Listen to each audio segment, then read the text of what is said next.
ml পাথর হয়েছিল, 7 ml পাথর। ডাক্তাররা বলেছিল অপারেশন করতে হবে, ঠিক আছে।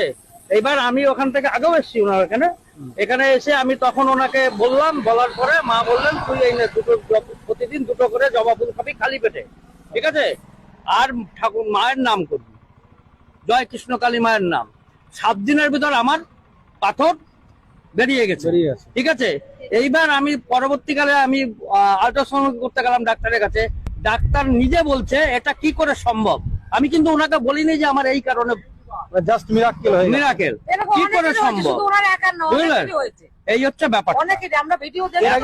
এর জন্য আগে ডাক্তারের কাছে কি ওষুধ খাওয়া হয়েছিল? না, কোনো কিছু না, মানে এটা মানে যখন ধরা পড়েছে মায়ের কাছে আসার আগে? না, আমি ধরা পড়ার সাথে সাথে আমি এখানে মানে কোনো ওষুধই খাননি? না, কিচ্ছু না।